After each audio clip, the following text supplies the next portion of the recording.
My family is now switching to a healthier meat, poultry, chicken, and turkey, and not the red meat, because that's the healthier meat, so they say. Well, now, if that's what you're thinking, today's program may be just for you, entitled Poultry Problems. So stay by.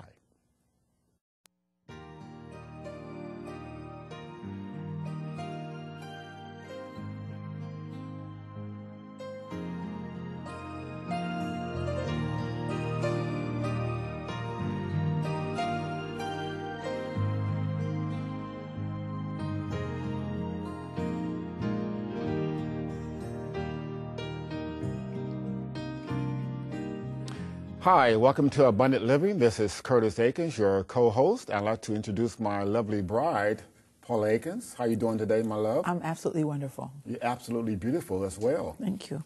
You're welcome. Any comments you want to give towards me in return? Like what? Whatever's on your mind, baby. You're very handsome. Okay, we can continue. Oh, I was all set for poetry and everything. But poetry and poetry and poultry. Yeah. So I'll go with the poultry. Poetry. Although one day I might do the poetry.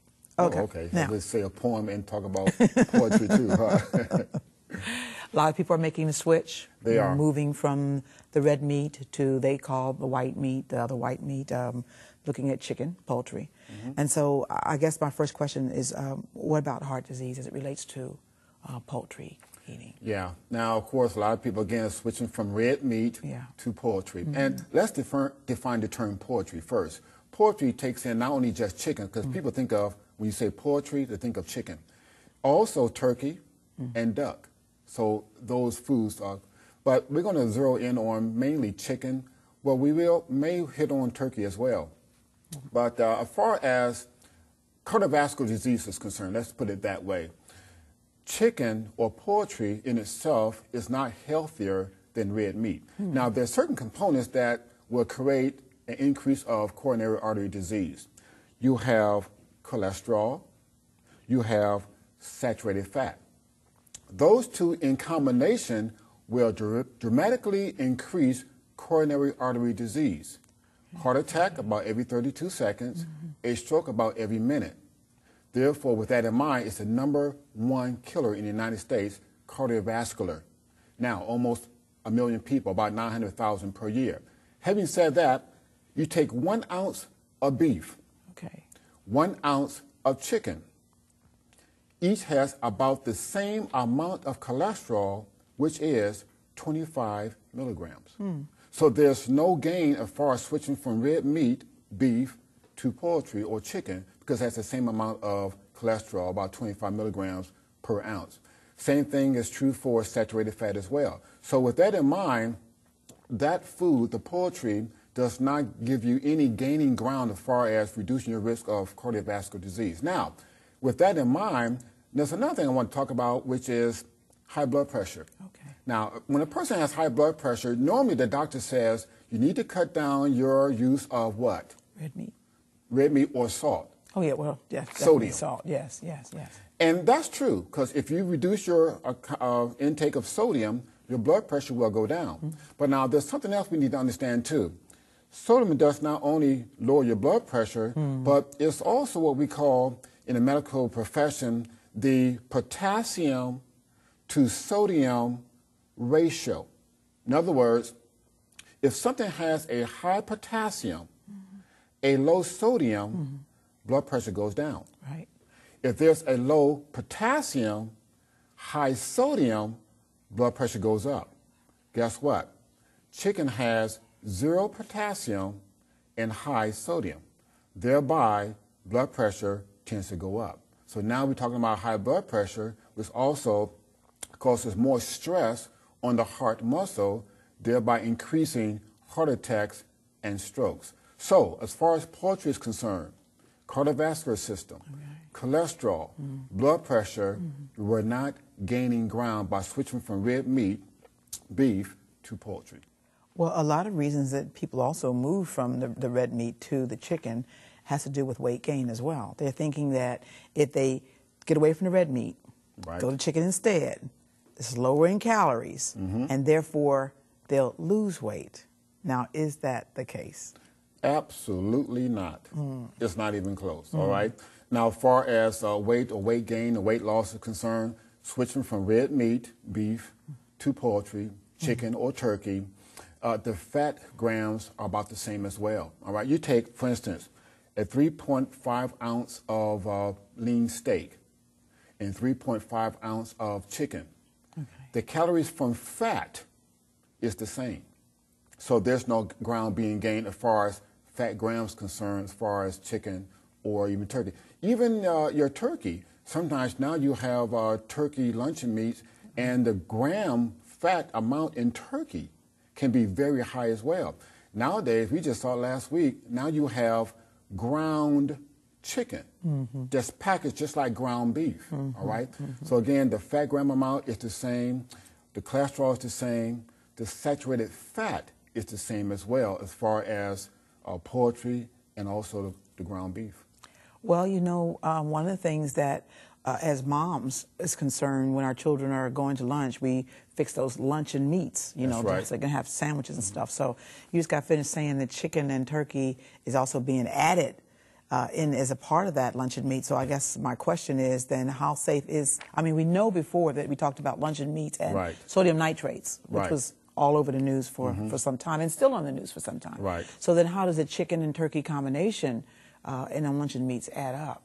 Yeah, you know, and years ago, you know, you go to some very popular fast food restaurants, and those restaurants are primarily selling hamburgers. They're known for selling hamburgers. Now you go to some of these fast food restaurants, and we did this going through the airport and just looked on the menu. Now more sandwiches are chicken than hamburgers. Absolutely. Absolutely. Although they're selling, when they first started years ago, hamburgers. There's more chicken sandwiches and more chicken in the salad as well. Because chicken has doubled, more than doubled, since 1970. Turkey is increasing at an increasing rate. Okay. So thereby, a lot of people is moving to poultry thinking that it's healthier. Now, as far as what you just asked me? I asked you about the luncheon meats. Oh, the luncheon meats, yeah. Now, when you go to the grocery store, folks, and this is something you can do in the grocery store, you look up the package container on the back and look and see the amount of calories on that luncheon meat, the poultry, either turkey or chicken. Okay. Okay, that's very important. But what's more important than that is the calories from fat. Now, they say that if you want to lose weight, you want to make sure that your calories from fat is no more than about maybe 20%, 30% at max. Okay. Now, for instance, if a package has, let's say, 100 calories, then the calories from fat, which is on the label, let's say is 80. You want to leave that on the shelf because that's 80%, all right? Chicken sometimes can be 80 and 90% of the calories from fat.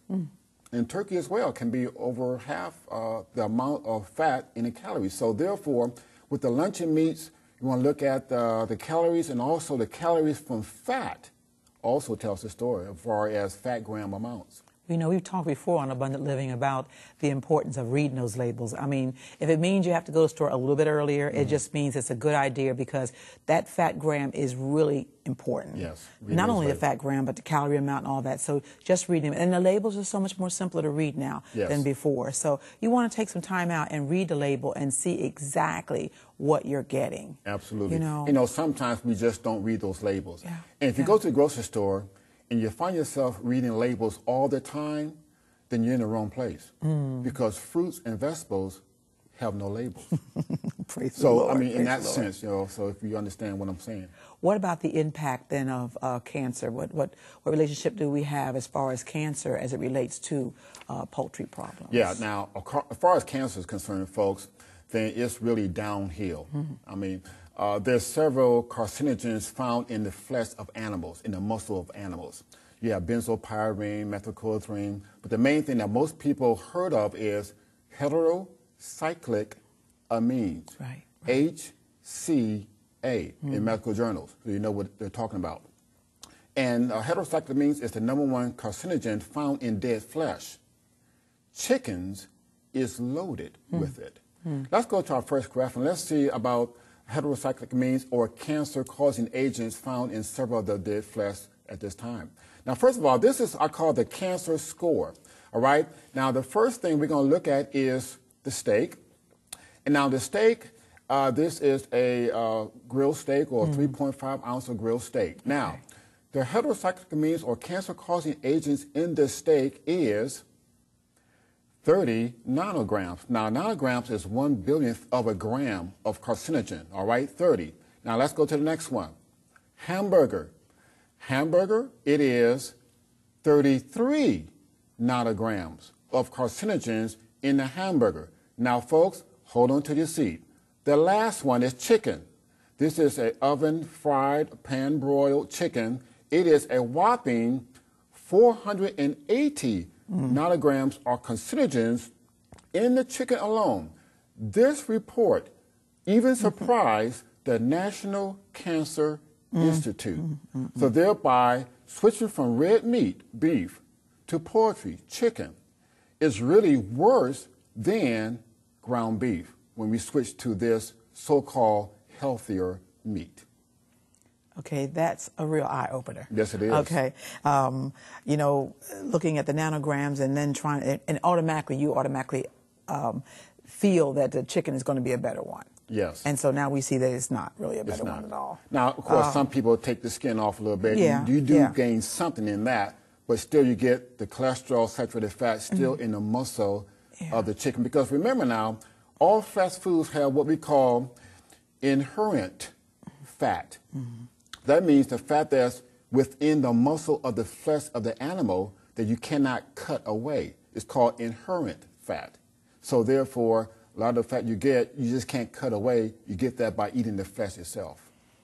Well, you know, over and over again, as we're watching TV or listening on the radio or picking up the newspaper these days, we've been seeing an awful lot about food poisonings, you know, as it relates to the meat industry, poultry. Talk a little bit about that. Yeah, we, years ago, we went to one place, I'm not going to mention the name, but he's a third-generation chicken farmer. I remember that. And we, you know who I'm talking about. But anyway, I talked to him about a couple of weeks ago before we came up here to make sure I get the story straight. But we went there, and he went outside one morning. He told me he's going out the next morning to feed his chickens. I said, what time are you going to get up? I said, he said about maybe 5 o'clock in the morning. I said, well, get me up. I have my camera. And we can show this graphic right now because we're going to his chicken house. And so he put on his mask and he put on his boots. I was wondering, why did he do that? Well, anyway, as I was walking towards this chicken house, we see right there, about maybe 50 yards when I got close to the chicken house. Thank you for that graphic. When I got close to the chicken house, I began to smell the odor coming from that chicken house. Then I opened up the door. The stench just, it rocked me.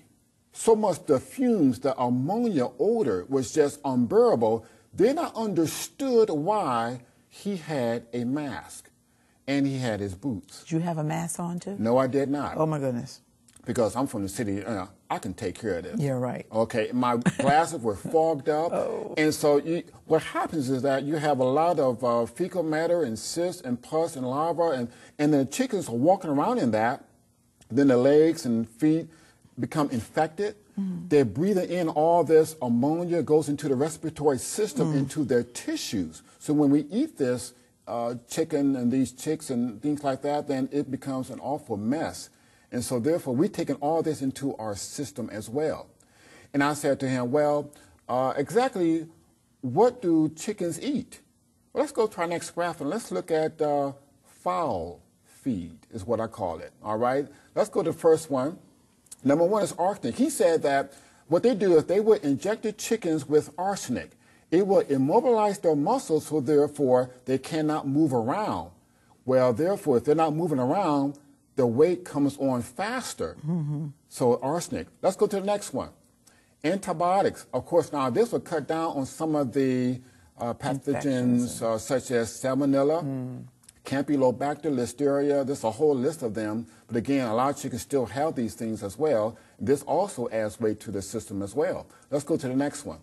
Growth hormones. Again, they're trying to fatten up these chickens as fast as they can, as cheap as they can. So instead of getting them to weigh 4 pounds in 12 weeks, they weigh 4 pounds in 5 weeks, half the time. Let's go to the last one.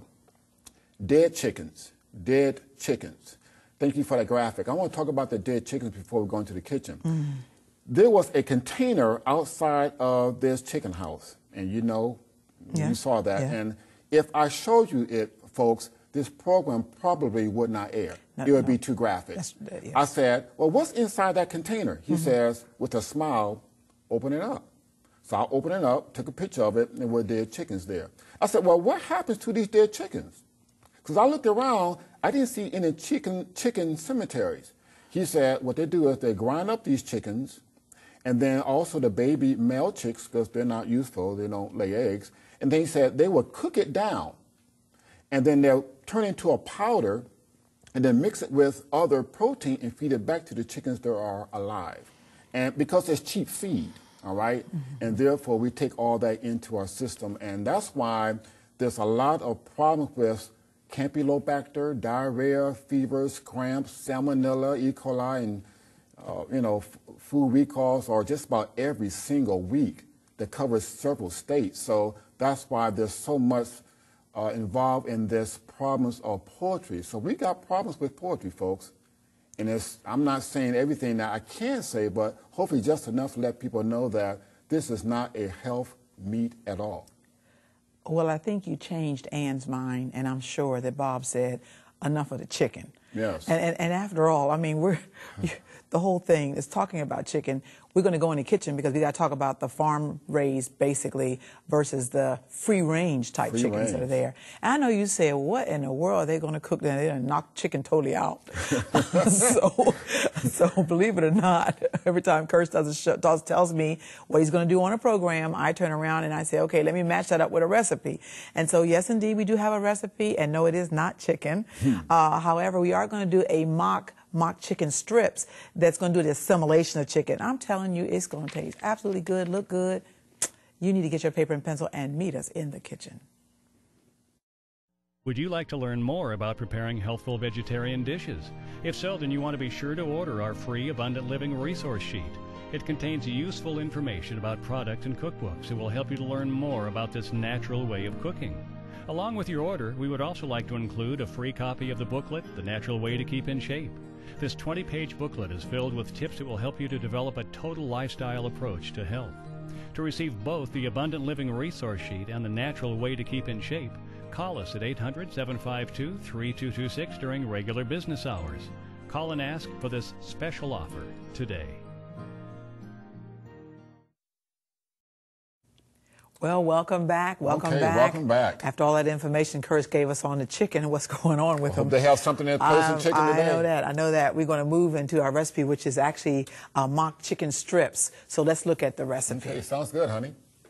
It calls for 1 16-ounce water-packed tofu that's firm, frozen overnight, and then thawed and drained. 1/4 cup of seasoned breadcrumbs, 1/4 cup of yellow cornmeal, 1/4 cup of whole wheat pastry flour, 1 teaspoon of onion powder and 1 teaspoon of garlic powder, 1 tablespoon of light soy sauce, 1/2 cup of soy milk, and 1 teaspoon of sea salt. And that's actually optional. Optional. So we're not going to just take things away without giving them something in its place. The name of the game is that when we actually bring a food item up, then we've got to have something that matches that, because people are saying, I'm still not getting off of it, or I like the way the chicken tastes, or I like the skin or whatever. So this is a real good recipe because we're actually using the tofu in this recipe. And this tofu, Curtis, believe it or not, I said, freeze it overnight. You're going to take it, freeze it overnight. This is firm. This is firm tofu,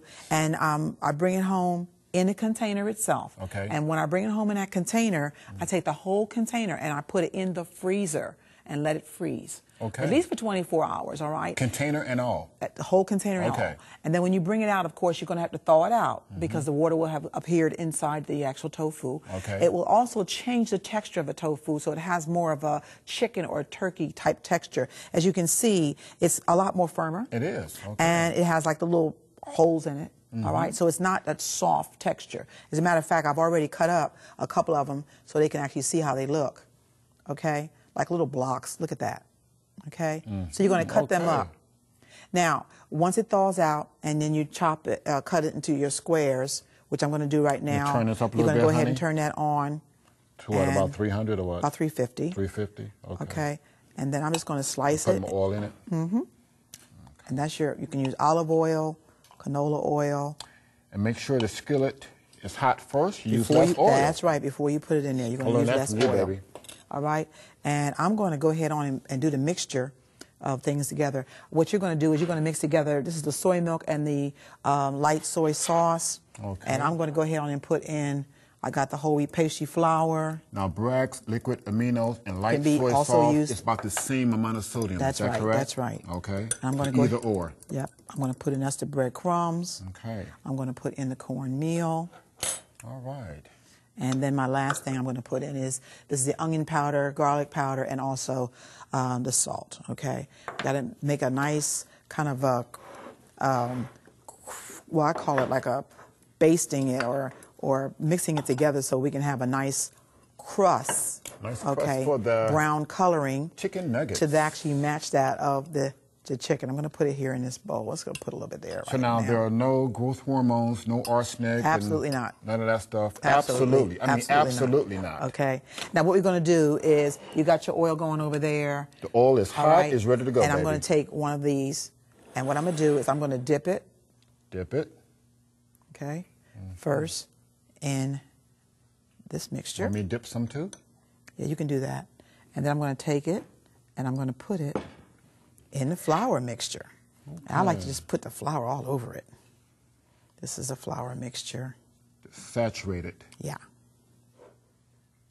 Okay. And then we're going to put it in the skillet. All right. All right. Go ahead and get that other one ready for me. This is teamwork, baby. Absolutely. Absolutely. Okay. All right. And then we're going to put the next one in there. We're working it now, honey. All right. Get Get your hands all nice and gooey. Oh, okay. You know, I know one of the things You can't be dainty doing this, huh? No. Okay. All right, we're going to put the next one in. Okay. And this makes about a good 8 or so of sticks this way. You can make them thinner, you know, if you want to. And I like this recipe also because you can make it into chicken nuggets Yes, as you well. can. Okay. I'm going to turn that down a little bit. That's move it down to 3. 300. Yeah. It's down to 300. Okay. Now we're gonna do all these, so Yeah, we're gonna do maybe the them camera all. crew be able to sample some of this or what? Yes. Yes. Yes. Okay. All righty. Got a good camera crew here too, by the way. Okay. All right. Don't break them, baby. Yep. Well, it's kind of hard to get in there. Okay, I should have had a different kind of Yeah. a dish. Or they can use a flatter A wider. bowl, wider bowl. Don't worry about it. At the end of the show, you might be wanting Yeah. to try it out anyway. I know one And thing. then, They're gonna eat that piece anyway. I guarantee you that. all righty.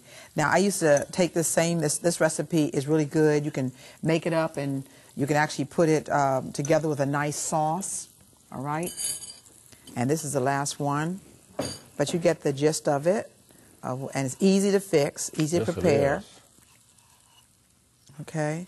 Chicken nuggets. Chicken sticks. No These are my cholesterol, chicken no sticks. saturated fat. Right. We're going to put that one there. All right. Oh, this little one's Yeah, hiding. the little one. Yeah. Okay. And this is what really gives the flavor. Because remember now, once again, when we talk about tofu, tofu does not have any flavor whatsoever. And that's the good thing, because good what thing. happens is it causes it to pick up whatever flavor it's next to. In this case, we're taking this tofu and we're going to give assimilation of chicken. And that has to do with the flour and the milk and everything that's going in there. Remember that soy milk we're using. For a while there, I thought, you know, most of the time when I was doing chicken back in the day, I thought we always had to have the regular milk that we were using, and then I started using this type here. So what's going to happen is we're going to go off, and you can see already it's starting to brown.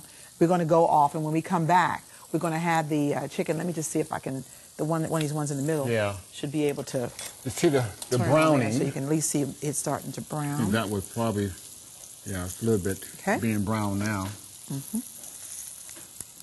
See? Oh, it looks good, baby. Okay. So as you can see, it's browning. It'll brown on both sides, and then you want to turn over and brown the sides of it. And so when we come back, what you're going to see is these mock chicken nuggets. So stay by. Would you like to learn more about preparing healthful vegetarian dishes? If so, then you want to be sure to order our free Abundant Living resource sheet. It contains useful information about products and cookbooks that will help you to learn more about this natural way of cooking. Along with your order, we would also like to include a free copy of the booklet, The Natural Way to Keep in Shape. This 20-page booklet is filled with tips that will help you to develop a total lifestyle approach to health. To receive both the Abundant Living resource sheet and The Natural Way to Keep in Shape, call us at 800-752-3226 during regular business hours. Call and ask for this special offer today. Well, welcome back. Okay. We have accomplished these mock chicken strips. Yes, we have, honey. And they're looking mighty good, mighty good. Really and truly, once again, with that extra firm tofu, we said, you know, put it in your freezer overnight for about at least 24 hours. That's right. And then change the texture of the tofu itself. Right. Got a little dipping sauce there. We got a little dipping sauce that goes with it. We have a barbecue sauce in our global cookbook, and also this recipe as well is in the global cookbook. Looks good, baby. You can do chicken nuggets and you can do chicken sticks, all right? Chicken nuggets or chicken sticks. Yeah, you know, for those who are trying to do the assimilation of things that they're used to eating. But you can tell by the coloring, which has to do with the cornmeal and breadcrumbs and stuff, it kind of gives that kind of a coloring texture. Everything is about what you see with the eyes. That's right. You know, if it looks good and it looks like something you're used to, then you're more open to try it out. And we always say that, look at this, another alternative to all the getting away from so much of that chicken. Yeah, because we have problems with poultry. We got problems with poultry. I want to ask you, though, that question. I said we were going to come in the kitchen. I was going to ask you about free-range chicken. Oh, free-range, yes. Yeah. Now, of course, the term free-range, and it denotes chickens roaming outside in the open air in the sunlight. Right. Well, that's not necessarily so. Oh. What happens if a government can certify a chicken house being free range, all you have to do is just build a door on the side of the chicken house. And that range can be a mud yard with gravel and manure, and that's the range. And sometimes the chickens may go out, they may not, and they won't ever be free. So that's free range. So you're not really getting too much for your money. Well, so much for that as we move on into this program. And I know for a fact that for myself, trying to move away from the chicken when we were growing up, that was the #1 food on Sunday. We had fried chicken every Sunday. And so, of course, getting involved in vegetarianism as I grew older or more mature in age. More mature. Make some changes, and those changes have really been very beneficial. All right. Well, this has been a good program and problems with poultry. So, as always, John 10:10, Jesus said, I come, that they might have life and have it more abundantly.